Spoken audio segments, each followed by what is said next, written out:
Hello friends, तो ये है वेस्टवर्ल्ड सीरीज का 6th पार्ट। इसके पहले के पार्ट्स भी आप हमारे चैनल पर जाकर देख सकते हैं।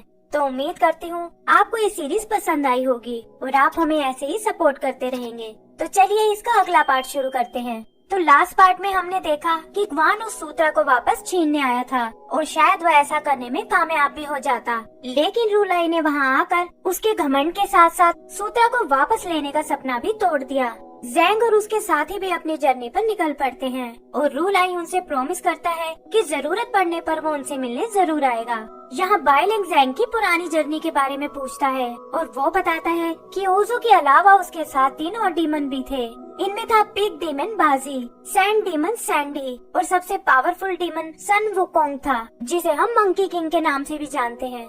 वो बताता है कि ये बात 26 साल पहले की है, जब मंकी किंग देवताओं की कैद में था। ग्वान ने उसे आजाद करने के बदले सूत्रा लाने के मिशन पर जाने को कहा और बताया कि ये ऑर्डर उन्हें सीधा बुद्धा ने दिया है। मंकी किंग भी 300 साल की कैद से बोर हो चुका था और वो इस मिशन पर जाने को तैयार हो जाता है। वो चारों अपनी जर्नी पर निकल जाते हैं और बहुत मुश्किलों से होते हुए फाइनली उस सूत्रा को हासिल कर लेते हैं। फिर वो लोग उसे डाइशिटियान को सौंपने हेवन में आते हैं और वहाँ उनका एक शानदार स्वागत होता है।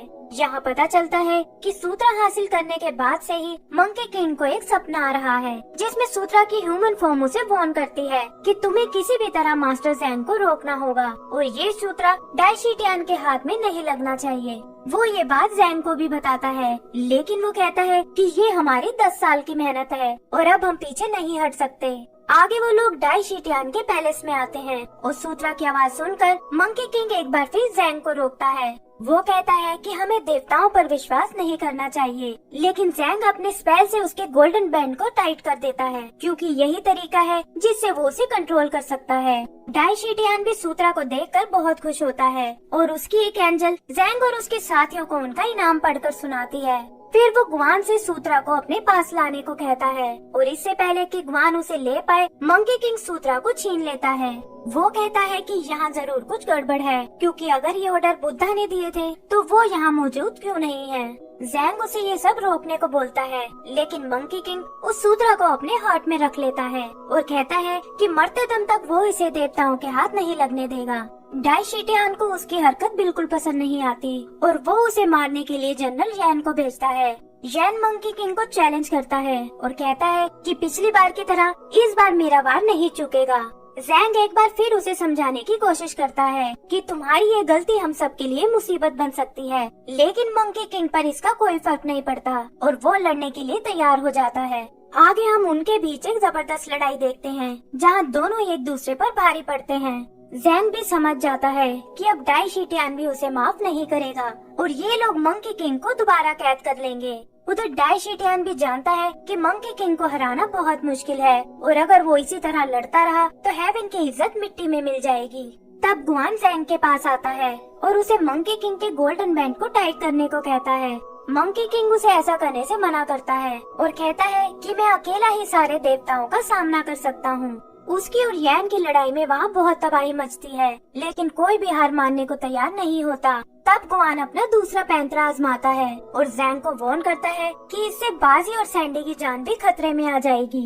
ज़ैंग उससे प्रॉमिस मांगता है कि मंकी किंग की जान को कोई खतरा नहीं होगा, लेकिन ग्वान फिलहाल उसे अपने दूसरे साथियों की चिंता करने को कहता है। ज़ैंग भी कुछ सोचकर अपना स्पेल शुरू करता है और बैंड के टाइट होते ही मंकी किंग दर्द से चिल्लाने लगता है। यैन भी मौका देखकर उस पर हमला करता है और उसे बुरी तरह घायल कर देता है। ज़ैंग उसे बचाना चाहता है, लेकिन ग्वान उसे रोक लेता है और कहता है कि उसकी लाइफ का फैसला हो चुका है। सैंडी और बाजी भी उसकी कोई मदद नहीं कर पाते और यैन अपनी पूरी ताकत से उस पर हमला करता है। मंकी किंग ज़ैंग से पूछता है कि आखिर आपने मेरा साथ क्यों नहीं दिया और कहता है कि अब हमारे बीच कोई रिश्ता नहीं है। तभी यैन उसे मार डालता है और ये देखकर ज़ैंग, बाजी और सैंडी को बहुत दुख होता है। फिर यैन उसके हर्ट से वो सूत्रा निकालता है और उसे लाकर डाइशिटियान को देता है। डाइशिटियान कहता है कि सूत्रा को पाने का उसका बस एक ही मकसद है और वो है मानवता की भलाई करना। तो यहाँ समझ आता है कि क्यों ज़ैंग के दिल पर इतना बड़ा बोझ है और पिछले 16 सालों से वो इससे बाहर नहीं निकल पाया।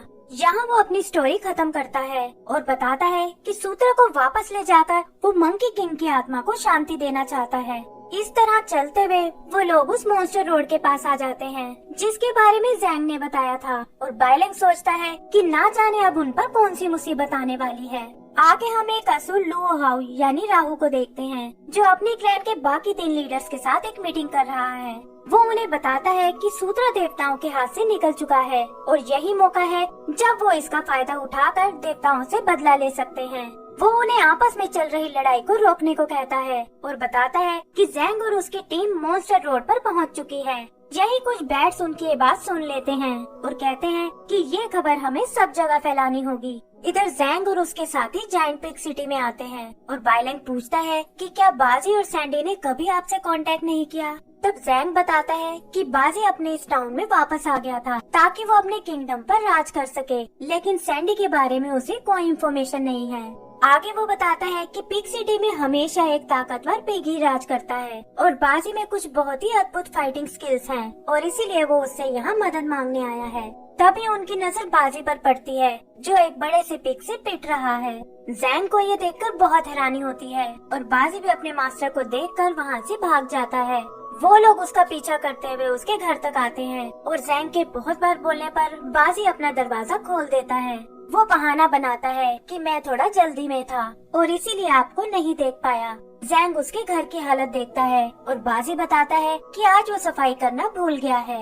आगे उसकी मुलाकात बाइलेंग से होती है और फिर वो जैंग से यहाँ आने का कारण पूछता है। तभी वो मार्केट वाला पिग आकर उसे बहुत बुरा भला बोलता है और बाजी भी अपना दुख और नहीं छिपा पाता। वो बताता है कि मैं अपनी जर्नी के टाइम को बहुत मिस करता हूँ और जब से वहाँ से वापस आया हूँ बस उसी के बारे में सोचता रहता हूँ। उसे लगता था कि मिशन पूरा करने के बाद वो शांति से रह पाएगा, लेकिन हेवन में जो कुछ हुआ उसने उसे पूरी तरह से तोड़ दिया। वो कहता है कि मंकी किंग की मौत को भूल पाना बहुत मुश्किल है और देवताओं ने उनकी सारी मेहनत पर पानी फेर दिया। तब जैंग उसे अपने नए मिशन के बारे में बताता है और कहता है कि अगर तुम हमारा साथ दो तो हम देवताओं को सबक सिखा सकते हैं। फिर बाइलेंग उसे वो सूत्रा दिखाता है, लेकिन बाजी कहता है कि मैं चाह कर भी आपकी मदद नहीं कर सकता। जैंग उससे इसका कारण पूछता है और बाजी उन्हें अपने साथ घटी कहानी सुनाता है। वो कहता है कि मैं यहाँ के किंगडम का होने वाला राजा था, लेकिन मेरे भाई योंगली ने धोखे से मेरा सब कुछ छीन लिया। उसने मेरी वाइफ को सिटी के कैसल में कैद कर लिया और मुझे एक भिखारी की तरह जीने के लिए मजबूर कर दिया। वो इन सब का जिम्मेदार ग्वान को बताता है क्योंकि हेवन से निकलते वक्त उसने बाजी के बड़े दांत तोड़ दिए थे और उससे उसकी शक्ति कमजोर पड़ गई। तभी ओजू अंदर आता है और कहता है कि कमजोर लोगों के लिए इस दुनिया में कोई जगह नहीं है। बाजी को लगता है कि शायद वो ओजू को जानता है और तब जैंग बताता है कि ये मेरा जर्नी वाला व्हाइट घोड़ा है। फिर वो बाजी से खुद को कैसल तक ले जाने को कहता है और जल्दी ही वो वहाँ तक पहुँच जाते हैं। जैंग सीधा अंदर जाना चाहता है, लेकिन बाजी कहता है कि पहले मैं उससे एक बार बात करना चाहता हूँ। सीढ़ियों पर चढ़ते हुए अचानक वो रुक जाता है और वहाँ मौजूद पिग सैनिक उन तीनों पर हमला कर देते हैं। तभी वो देखते हैं कि सामने छत पर योंगली खड़ा है और इसी के साथ हमारा ये पार्ट भी खत्म हो जाता है।